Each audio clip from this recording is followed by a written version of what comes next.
Дорогие друзья, уважаемые радиослушатели и телезрители, здравствуйте! Вашему вниманию в прямом эфире программа «Якутск сегодня». У микрофона с вами я, редактор Вита Вишнякова, наши режиссеры Екатерина Голикова, Мария Новгородова. А в нашей студии сегодня благотворительный фонд поддержки детей-инвалидов и детей с ограниченными возможностями в Республике Саха-Якутия «Харысхал». Сегодня в нашей студии Сахаяна Петрова, директор фонда. Сахаяна, здравствуйте. Здравствуйте. И Екатерина Абдулаева, руководитель по внешним связям фонда. Екатерина, добрый день. Здравствуйте. Спасибо, что вы нашли время сегодня прийти в нашу студию, тем более, что сегодня Всемирный день социальной работы. Это ваш день, ваш праздник, я вас поздравляю. И еще поздравляю с юбилейной датой. В этом году вашему благотворительному фонду «Харысхал Милосердие» исполняется 15 лет. Спасибо. И наверняка этот год ознаменован и новыми проектами, и какими-то мероприятиями, которые уже прошли, и которые наверняка еще будут проходить, и, возможно, в эти дни, в ближайшие дни и до конца всего года. В общем-то, это и является основной целью нашего сегодняшнего разговора – рассказать о том, как живет фонд «Харысхал» сегодня и в свой юбилейный год. Пожалуйста. Всем добрый день. Да, действительно, в этом году нам исполняется уже 15 лет. 15 лет плодотворной работы, хочу заметить, да, ежедневной, каждодневной работы. Мы, конечно же, работаем во благо наших подопечных, а это именно наши дети-инвалиды, дети с инвалидностью и дети с ограниченными возможностями здоровья, а также с их семьями обязательно, да, мы вокруг себя стараемся сплотить не только детей, но и их родителей, других специалистов, которые непосредственно с ними работают.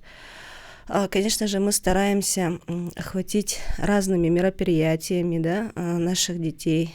Это различные социокультурные проекты, да, наши мастерские, различные конкурсы, фестивали, кружки. Вот чем мы можем помочь всем тем, и, конечно же, мы стараемся помогать.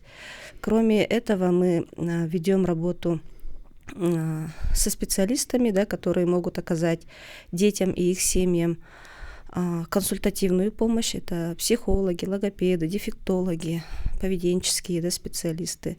Сопровождать ребенка с раннего возраста и до совершеннолетия, даже плюс еще больше. Да. Стараемся также наших детей не оставлять и сопровождать их вплоть до 35 лет. Вот. Мы тогда сегодня к нашему эфиру приглашаем родителей, да, у которых есть дети с ограниченными возможностями, и уже тогда людей, взрослых людей до 35-летнего возраста, да, Да, которые тоже могут к вам обратиться.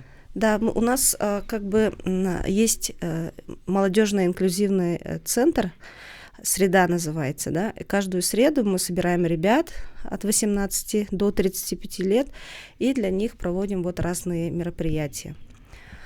Интересные, так скажем, да, это и мотивационные, и профориентационные, и какие-то развивающие, познавательные, развлекательные, да, чтобы, большинство из них, к сожалению, находится в стенах дома, поэтому это как бы для них единственная такая возможность выйти,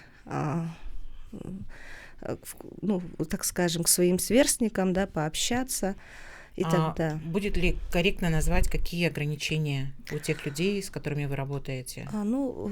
Здесь все, у нас все, мы никому не отказываем.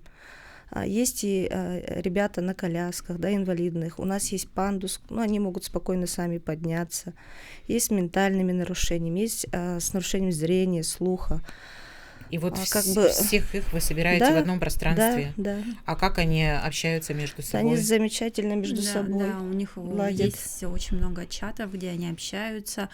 У них есть общие темы. Они даже выходят сами, кооперируются, выходят на концерты, какие-то мероприятия. Бывают, там, устраивают свои вечеринки, снимают домики. То есть они уже перешли социализацию такую, что они готовы выходить в свет самостоятельно. Вот. И вот эти вот среды, они очень дружеские, и эти дети вот прям ждут этого дня, когда они выйдут.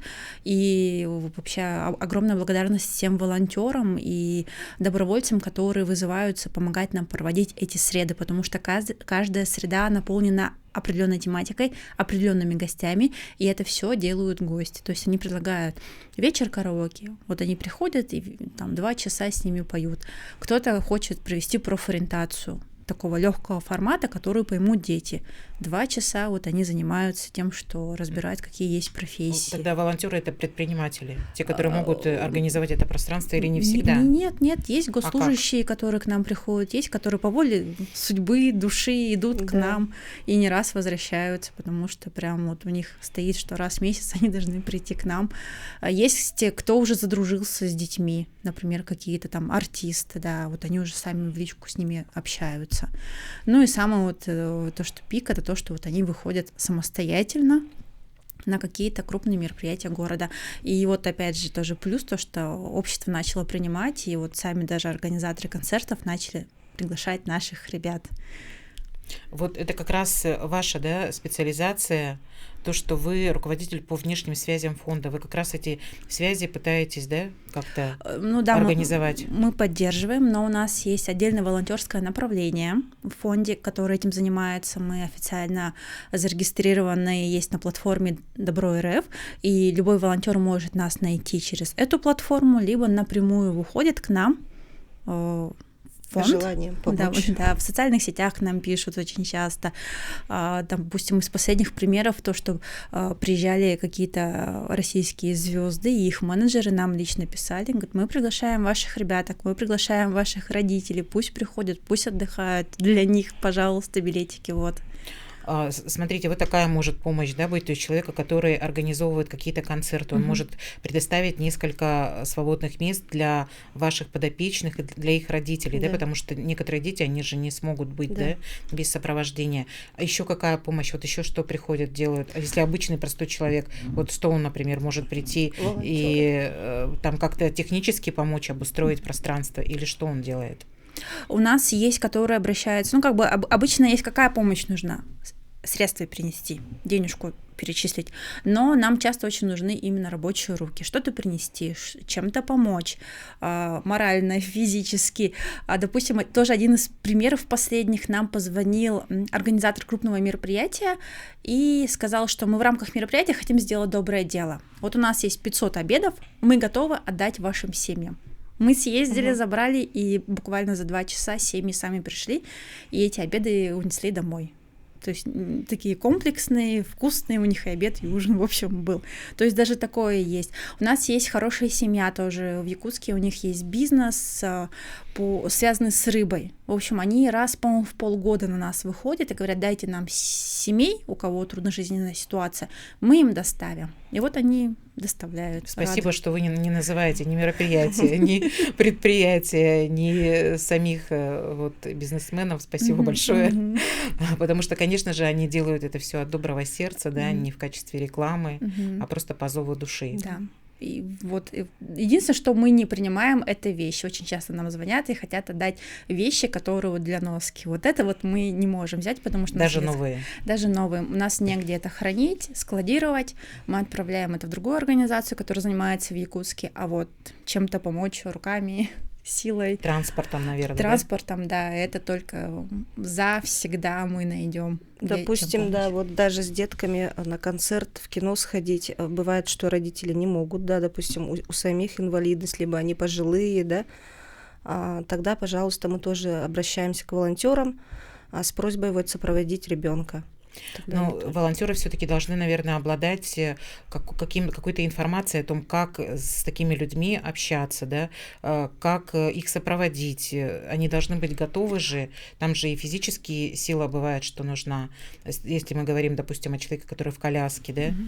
У нас инструктаж проходит, то есть перед мероприятием созваниваемся, либо уже есть ребята, которые уже не первый раз к нам приходят, и они знают, допустим, если ребята на коляске, то, скорее всего, это нужна мужская сила.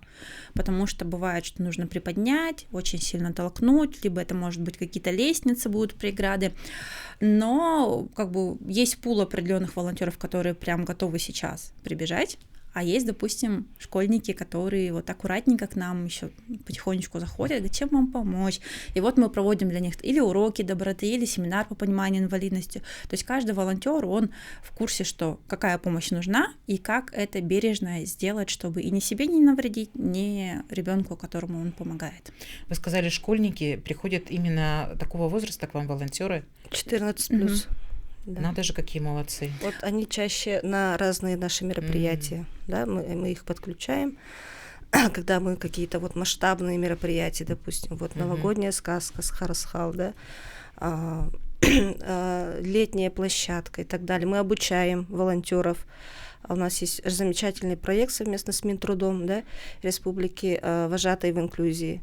Мы обучаем вожатых, волонтеров, они получают прям вот такую объемную программу, и как раз-таки все особенности на этих семинарах рассказываются и уже на практике как бы отрабатываются, да. И по окончанию этих семинаров они получают удостоверение, трудоустраиваются, да, на наших летних площадках, в других лагерях, да, летних. Это возможность как бы и узнать, так скажем, особенных детей, да, и вот поработать, и еще и заработать, так скажем. Вот такая практика у нас тоже вот с прошлого года хорошо пошла, и хорошо себя показала. Сами ваши подопечные, я несколько раз встречала объявления, проводят спектакли, сами в них участвуют, актеры. Это наши, получается, партнеры наши, некоммерческая организация, инклюзивный театр «Алгыс». Они базируются у нас вот как раз в молодежном центре «Среда» на Богатырева. Вот там уже такие профессиональные актеры. Они потому что в прошлом году получили у нас удостоверение, тоже отучились на актеров инклюзивного театра. Вот, и они периодически дают спектакли в рамках нашего пространства «Среды». Вот, и любой желающий может прийти и посмотреть. Спасибо. Мы планируем сегодня поговорить и про мастерские, которые есть в вашем фонде, да, и про президентские гранты, и про тех, с кем вы сотрудничаете. Что актуальнее? Ну, наверное, мы начнем с того, что у нас год начался не только с того, что у нас приступил к должности своей новый директор, но и тому, что мы перезапустили некоторые проекты, дали новое дыхание. Это ранняя помощь, вот Сахаяна Иннокентьевна сейчас расскажет. Но еще и плюсом то, что у нас год начался с того, что мы стали победителями фонда президентских грантов с проектом «Мастерские Харасхал. Новые навыки».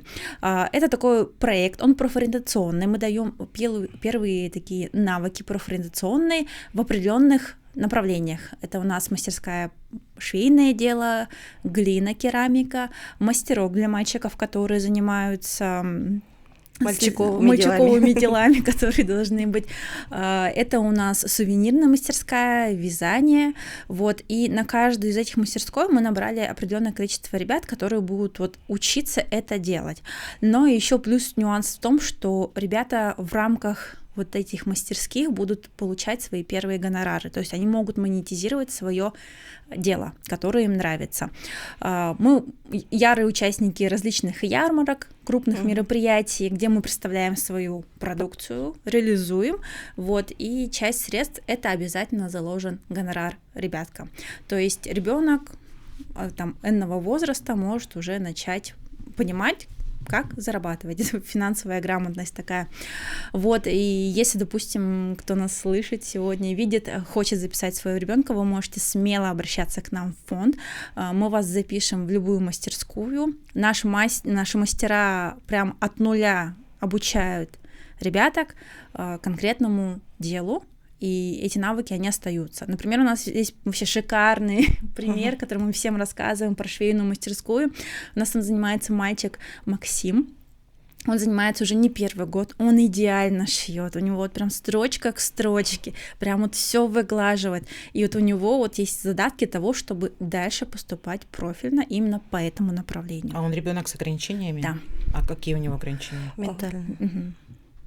И он шьет, он нам заказы выполняет, там шоперы шьют. Вы сможете ему дальше помочь, чтобы он вот дальше поступил, да? Да, то есть это вот его первые навыки, которые заложились, и то есть у него есть перспектива в этом развиваться. А список вот всех мастерских можно увидеть на вашем сайте, да, и можно родителям посмотреть и выбрать для своего ребенка то, что ему больше всего подходит, или можно попробовать же, да, например, прийти на одно занятие, прийти на другое, и там уже... Может выбрать. Там единственное ограничение — это возрастные, то есть, допустим, мальчиков это немножко там, малышей слишком там нету, потому что они там и пилят, и крутят, и у них и паяльники, они работают, вот, но по технике безопасности все в пределах этого. Но так, если по возрасту, там средний возраст у нас от 10 во всех студиях, можно записаться, можно все попробовать. Допустим, мы делали день открытых дверей, приходили дети, они вот ходили по кругу, по станциям, все пробовали, им все нравилось, и тут же они записывались к нам. Проект, он долгосрочный, у нас до следующего года, до июля он будет реализовываться, и обороты только-только и будут набираться. То есть сейчас мы набираем детей, потом у нас будет еще профориентация туда заложена очень серьезная с анализом и прочим, участие в ярмарках, и у нас будет запущен большой онлайн-магазин, где будут также представлены работы наших ребяток. И с этих работ тоже будет какой-то процент. Да. А сколько может ребенок заработать, допустим, в месяц, если он работает в вашей мастерской? Это мы точно не можем сказать, потому что там разные расчеты. Бывают корпоративные заказы, бывает то, что от одного изделия какой-то процент идет. То есть это все индивидуально смотрится. От продаж. Продаж, да. Потому что материалы везде по-разному идут затраты. Я вспомнила, мальчик, я забыла имя, он рисовал ногами. Наш местный... Эндрю. Да, Эндрю. Он рисовал на камне, да, разукрашивал. Они, да, очень красивые. У нас были, тоже лежали. И мама его такая, как продюсер, да, она рассказывала о том, что он может вот такие красивые рисунки рисовать. И дело же именно в том, что вот как он это делает, да, и в этом энергия же очень такая сильная, большая, в таком желании жить, да, что-то делать, творить, даже когда вот так тебя природа обделила. У нас остается даже чуть меньше, чем 5 минут. О чем бы вы хотели сказать? Просто вдруг я что-то не спросила. Да, хотелось бы еще до родителей, да, допустим, донести, что у нас с этого года возобновляется служба ранней помощи, да, то есть помощь детям от 0 до 3 лет. Мы это делаем с целью, чтобы как можно раньше выявить да, какие-то сложности у ребят, у детишек, чтобы вовремя их скорректировать. Будут полноценные занятия после консультации, диагностики. Также мы запускаем блок логопедических занятий, то есть родители могут записаться к нам, да, своего ребенка записать к логопеду, а логопед будет его сопровождать. Ну и в рамках юбилейного нашего года, да, мы планируем провести 2 таких больших мероприятия. Это Всероссийский фестиваль «Чудеса кино» и фестиваль творчества в рамках также Года культуры, да, в каждом человеке свои звезды. И вот мы конкурсная же, да, основа, сделаем как гала-концерт победителей, все будут выступать, такой масштабный, масштабное мероприятие, да, планируем. Сахаяна, как вам в качестве директора фонда, ведь вы не так давно в этом статусе, и почему вы решили прийти сюда? Почему я решила? Как сказать, я вообще сама по образованию дефектолог, логопед, и с особенными детками работаю уже давно, более 17 лет, да. Начинала я работать с глухими детьми, и потом постепенно, Вот. С фондом я, конечно, сотрудничаю давно. Я как консультирующий специалист начала там работать, можно сказать, да, потом руководителем проектов. И вот пришла пора, как, видимо, как сказать... Раскрыться еще и с этой стороны. Катерина, вы сторожил фонда. Да, я работаю с 2014 года и тоже волею судьбы была приглашена в фонд, и вот осталась, и все там же дружусь. Все нравится. Да, все нравится, все устраивает. Еще раз поздравляю вас с юбилейным годом. Пусть те мероприятия, которые вы запланировали, обязательно пройдут успешно и принесут больше информации, пользы для тех людей, кто эту информацию и пользу ждет, кто в ней нуждается. Спасибо большое, что пригласили. Да, приходите к нам еще. Я думаю, если мы будем встречаться раз в месяц и приглашать к нашим эфирам тех родителей, да, и тех детей, которые столкнулись с темой инвалидности, с темой ограничения возможностей, это будет хорошим, полезным делом. Да. Спасибо. Дорогие друзья, мы сейчас прервемся на короткие 4 минуты. Во втором блоке будет еще одна гостья, тоже в теме инклюзии. Оставайтесь с нами, не переключайтесь, и очень скоро вернемся в прямой эфир.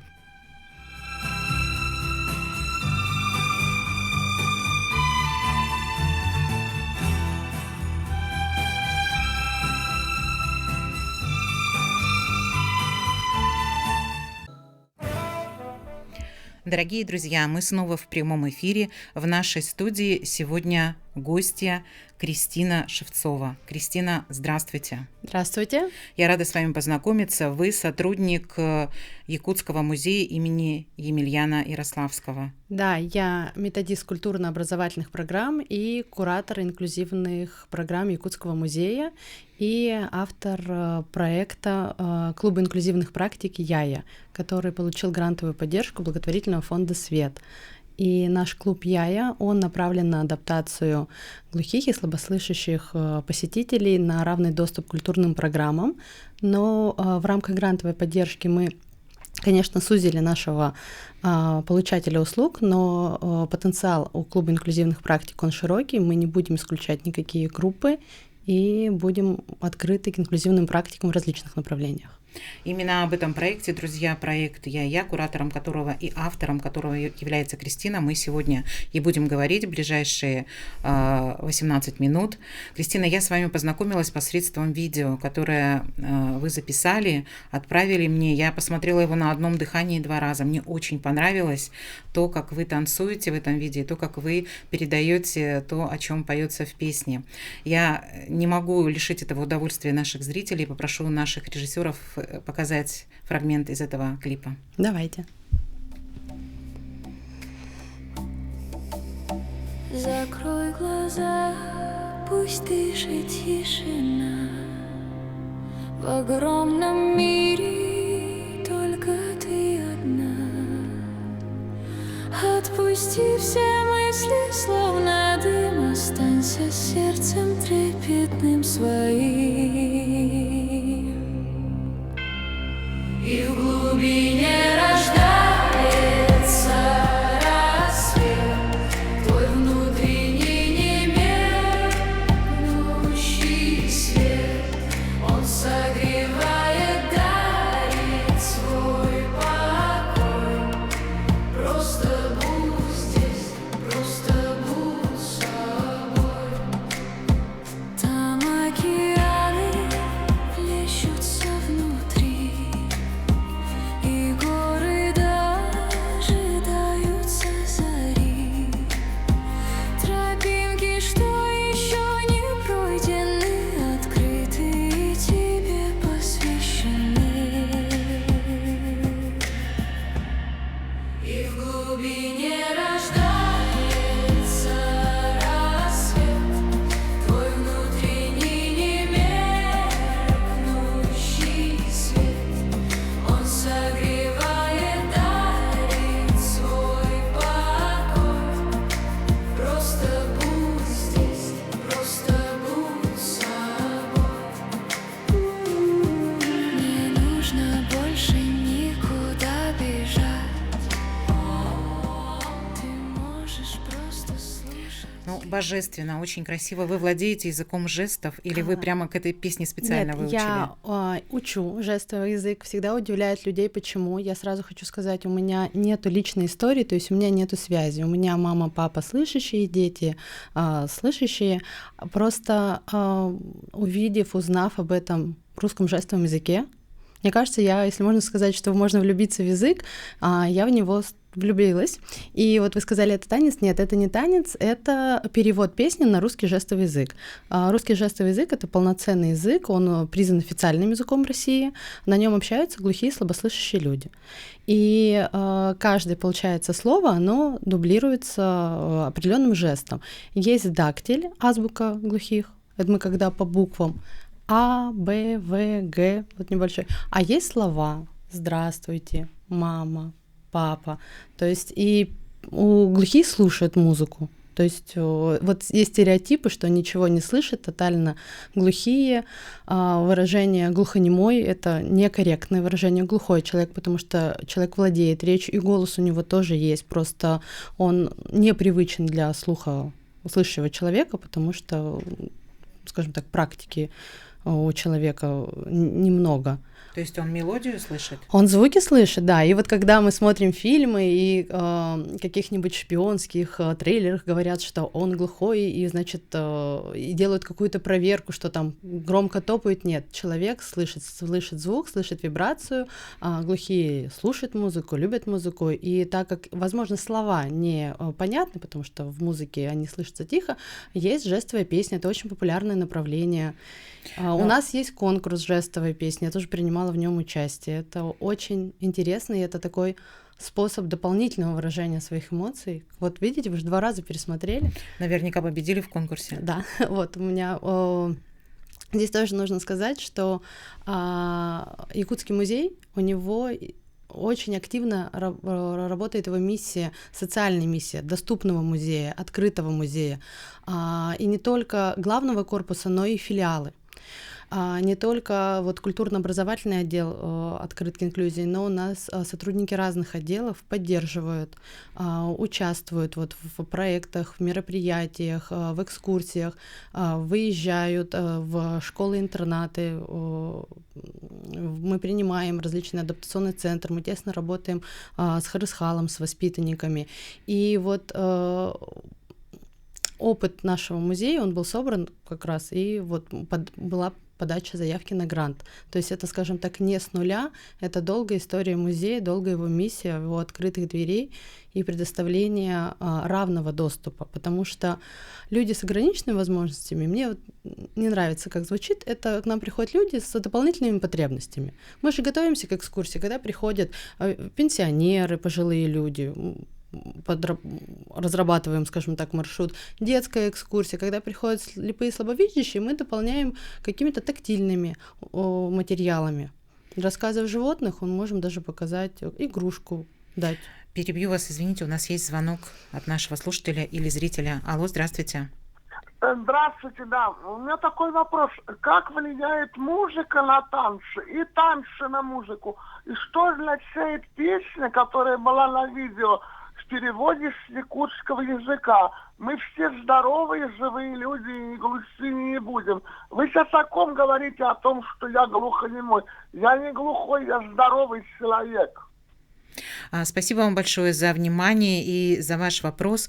Вообще относительно вашего клипа, да, Кристина, вы сказали, что это вы говорите, да, вы не танцуете, но браво вашей пластичности, потому что я это восприняла именно как танец.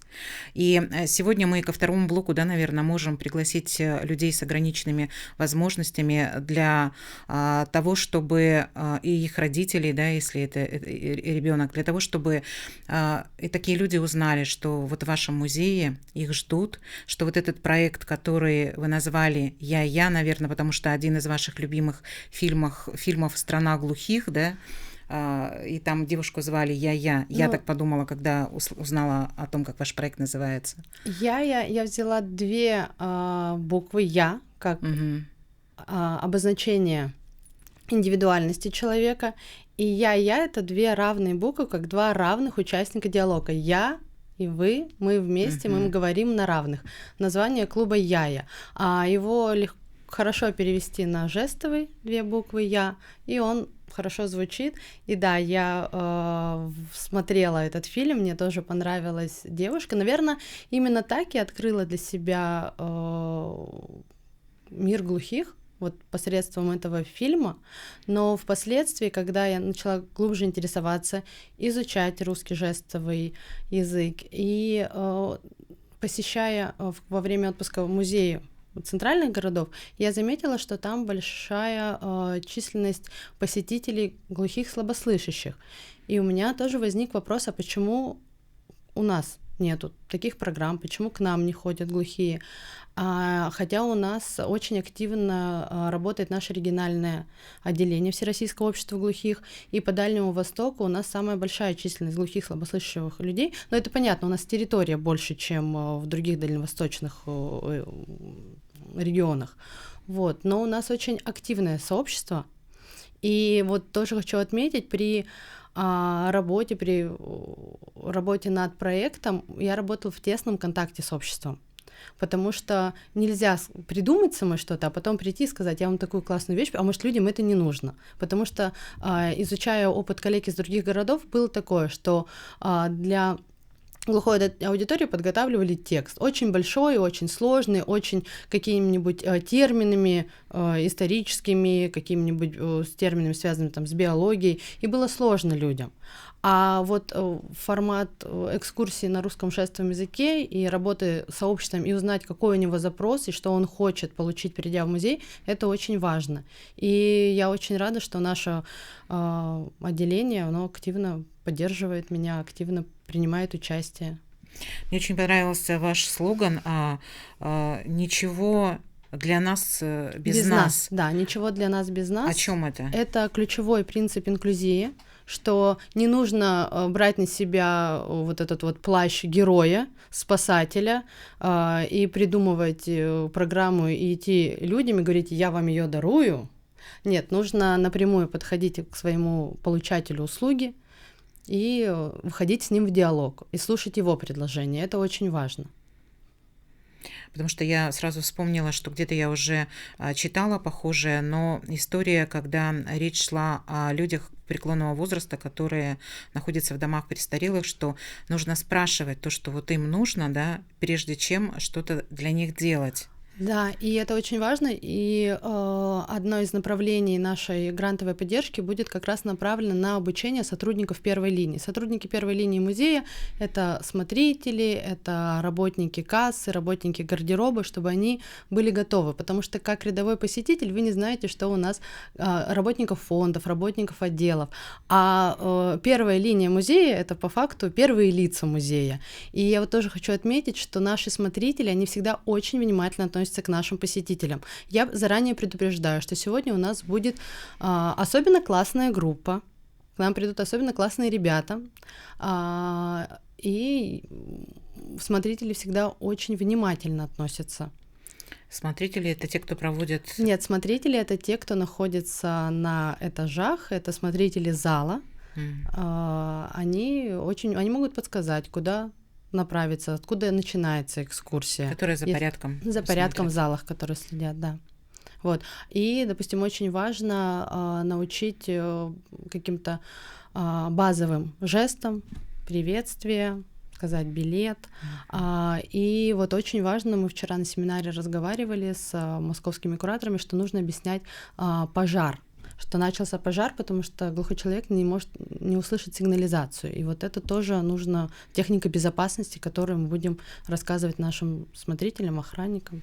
Кстати, вот московские гости у вас совсем буквально вот недавно прошли мероприятия, я видела афишу, очень интересные. И на них выступали как раз-таки приезжие в наш город. Да, москвичи. В рамках благотворительного фонда «Свет» мы получили поддержку и смогли привести специалистов, ведущих, причем специалистов, арт-менеджеров московских музеев, которые вот как раз занимаются инклюзивными программами в Москве, чтобы они могли поделиться опытом, потому что это очень важно и привозить новые идеи к нам в город. И вчера у нас был семинар с участием не только работников музеев, у нас были подключены библиотеки, общественные движения, фонды, а музеи принимали участие не только городские, но в том числе муниципальные, то есть мы распространяем свой опыт и в районы.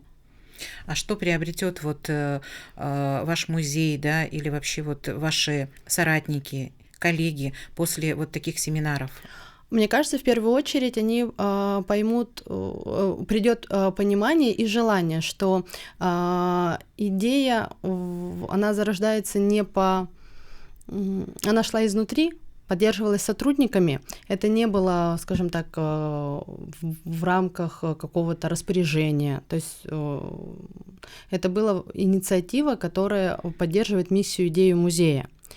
И также мы, когда говорим об инклюзии, мы обычно говорим, ой, ну вот, наверное, человеку нужен пандус, лифт, а если это муниципальные музеи, которые не имеют возможности там даже обустроить помещение, но инклюзия — это не только про пандусы и лифты, это в первую очередь про человека и отношения человек с человеком.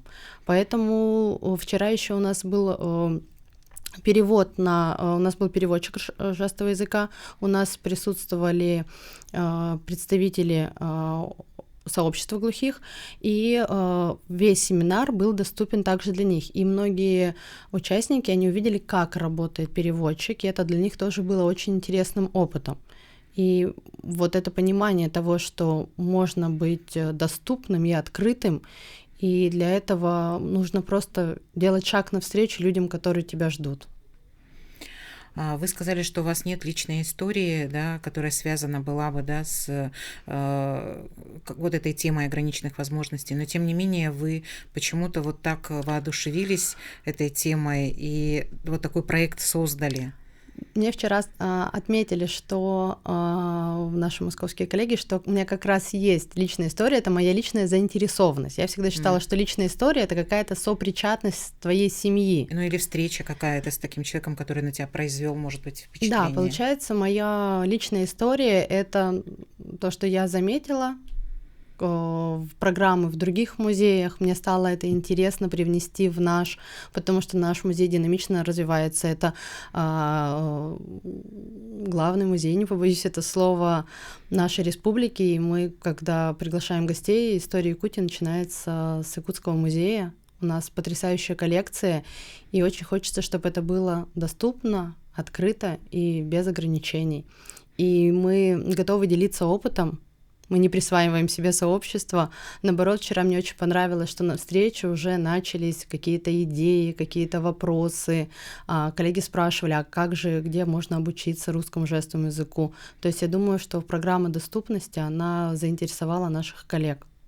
Это замечательно. У нас остается до эфира 2 минуты. Может быть, подарим еще ваш клип, чтобы наши зрители смогли еще раз увидеть и язык жестов, и то, как вы красиво его исполняете. Да, и можно еще сказать, что каждый месяц в нашем музее будет проходить неделя инклюзивных практик. Всю информацию можно увидеть на сайте нашего музея, в телеграм-канале.